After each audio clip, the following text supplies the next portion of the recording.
Assalamualaikum warahmatullahi wabarakatuh. Perkenalkan, nama saya Nada Rashlin Kanaya dan teman saya Aisyah Dewi Cinara akan membahas mengenai materi kehadiran Islam mendamaikan bumi Nusantara. Materi yang akan kami bahas, masuknya Islam ke Indonesia, cara-cara dakwah di Nusantara, dan kerajaan-kerajaan Islam di Nusantara. Masuknya Islam ke Indonesia. Sejak zaman prasejarah, penduduk Nusantara dikenal sebagai player-player tangguh yang sanggup mengarungi samudra lepas. Menurut catatan sejarah, pada awal Masehi sudah ada jalur pelayaran dan perdagangan antara kepulauan Indonesia dengan berbagai daerah di Asia Tenggara. Sebelum Islam datang, Nusantara berada dalam pengaruh agama Hindu-Buddha. Keberadaan para pemeluk ajaran Islam menjadi jelas pada abad ke-13 yang ditandai dengan berdirinya Kerajaan Samudra Pasai di Aceh sebagai kerajaan Islam yang pertama. Teori-teori tentang kedatangan Islam ke Indonesia. 1. Teori Mekah. Berargumentasi bahwa Islam yang masuk ke Nusantara berasal langsung dari Arab Saudi. Teori Mekah mulanya dikemukakan oleh para sejarawan barat seperti Van Leur, Kaiser, T.Y. Arnold, Crawford, Naiman, dan The Hollander. 2. Teori Gujarat. Membahas mengenai masuknya Islam ke Indonesia pada abad ke-13 Masehi dari wilayah Gujarat, India. Teori ini pertama kali dipopulerkan oleh Snoek Oorgroensch, seorang orientalis Belanda yang mendalaminya melalui penelitian agama Islam. 3. Teori Persia. Agama Islam masuk ke Indonesia di antara rentang tahun 7 hingga 13 Masehi, melalui pedagang yang berasal dari Persia. Agama Islam pertama kali masuk ke Nusantara di Pulau Sumatera. 4. Teori Cina. Dipercaya, masuknya Islam ke Indonesia terjadi pada masa pemerintahan dinasti Tang pada tahun 618 hingga 905 Masehi. Masuknya Islam di Indonesia bersamaan dengan migrasi besar-besaran Muslim Cina ke Asia Tenggara, yang kemudian menetap di Sumatera bagian selatan pada tahun 879 Masehi. Alur perjalanan dakwah di Nusantara. Agama Islam berkembang di Indonesia disebarkan oleh berbagai golongan, yakni para pedagang, mubalik, sufi, dan para wali. Di antara sekian banyak wali yang terkenal adalah Wali Songo atau 9 wali. Nama-nama Wali Songo antara lain: 1. Sunan Gresik atau Maulana Malik Ibrahim menyebarkan Islam di daerah Leran, Kecamatan Manyar. 2. Sunan Ampel atau Raden Rahmat menyebarkan Islam di daerah Ampel, Denta, Surabaya, dan sekitarnya. 3. Sunan Bonang atau Raden Mahdum Ibrahim menyebarkan agama Islam dari daerah Kediri, Jawa Timur. 4. Sunan Derajat atau Raden Qasim Syarifuddin menyebarkan agama Islam di sekitar daerah Lamongan. 5. Sunan Kudus atau Raden Jafar Syadik menyebarkan agama Islam di daerah Kudus, Jawa Tengah. 6. Sunan Giri atau Raden Paku atau Muhammad Ainul Yakin menyebarkan Islam di daerah Pulau Jawa. 7. Sunan Kalijaga atau Raden Syahid menyebarkan agama Islam di daerah Cirebon. 8. Sunan Muria atau Raden Umar Said menyebarkan agama Islam di daerah sekitar Gunung Muria. 9. Sunan Gunung Jati atau Syarif Hidayatullah menyebarkan agama Islam ke Banten dan Cirebon. Cara-cara dakwah di Nusantara. 1. Perdagangan.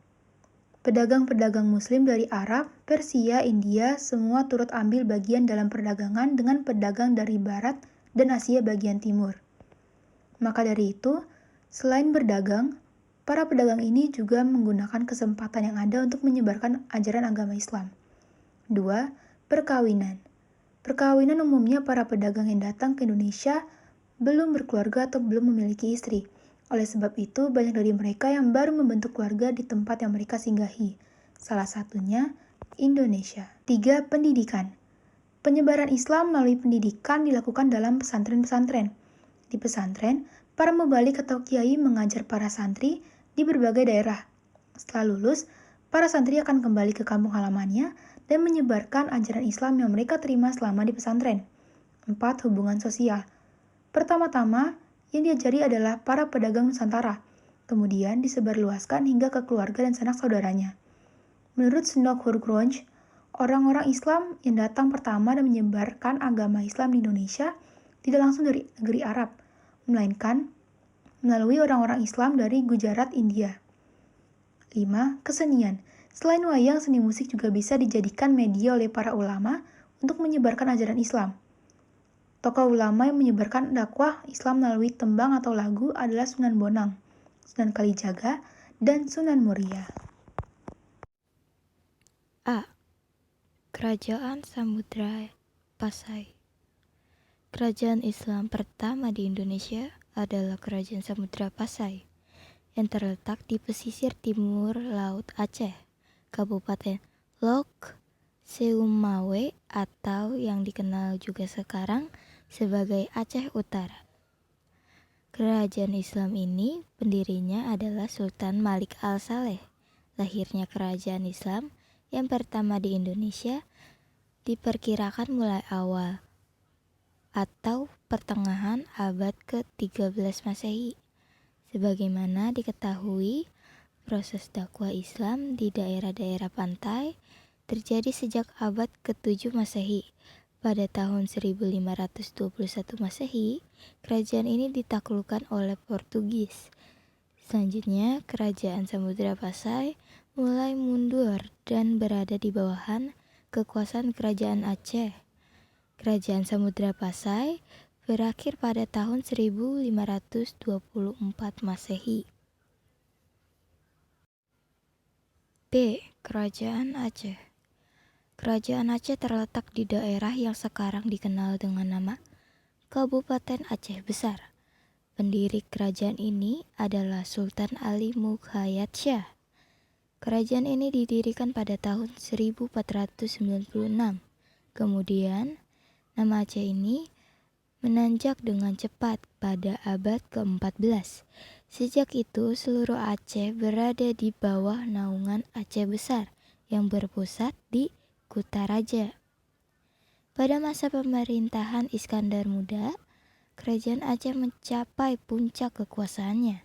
Bandar Aceh dibuka menjadi pelabuhan internasional dengan jaminan pengamanan gangguan laut dari kapal perang Portugis. C. Kerajaan Demak.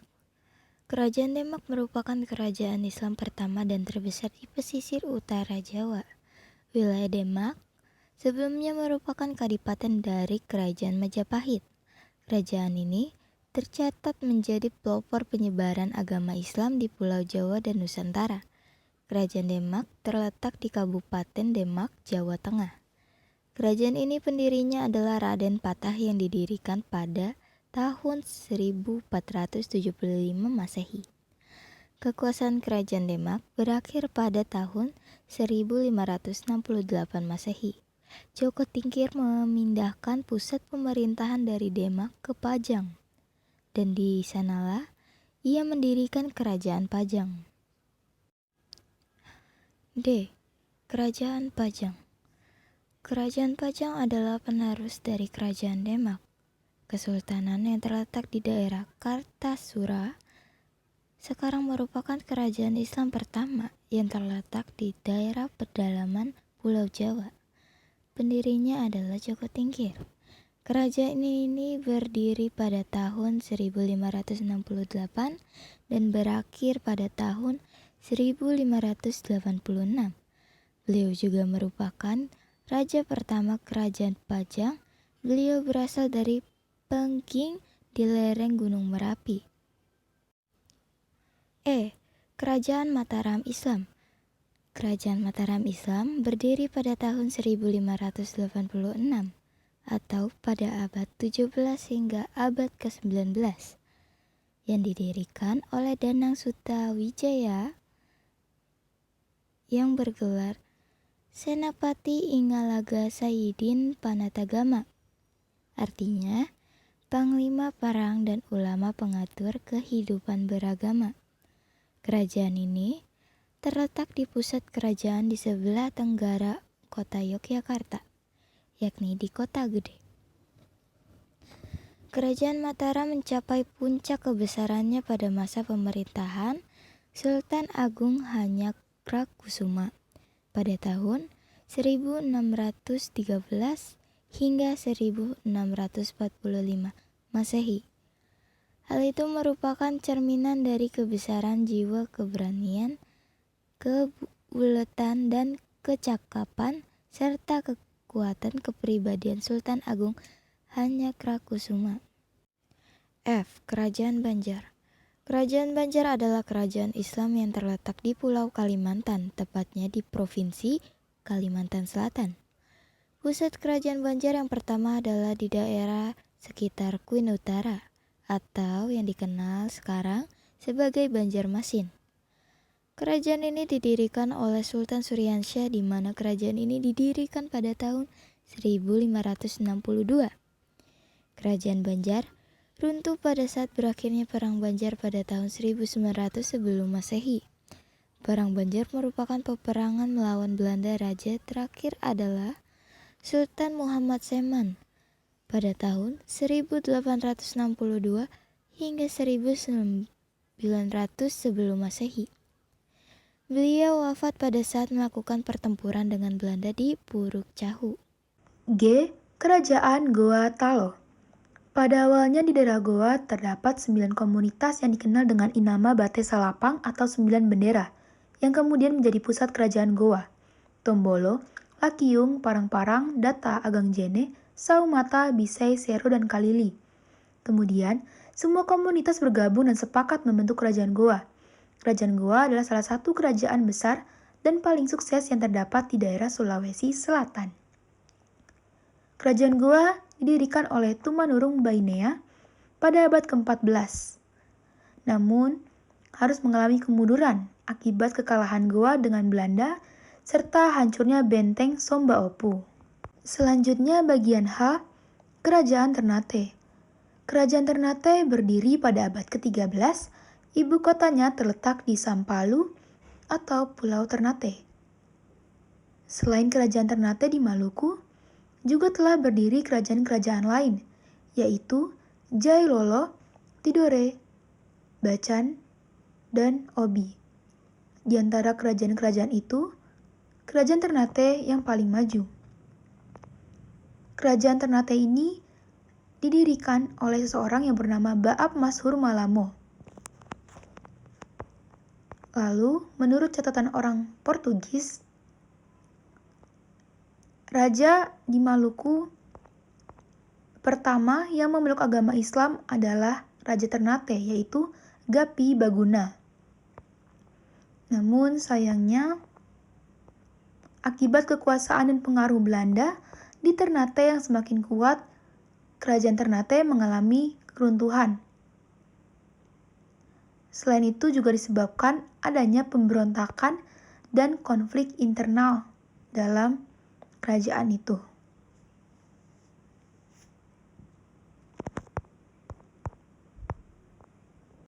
Selanjutnya bagian I, Kerajaan Tidore. Kerajaan Tidore adalah kerajaan Islam yang berpusat di wilayah kota Tidore, Maluku Utara.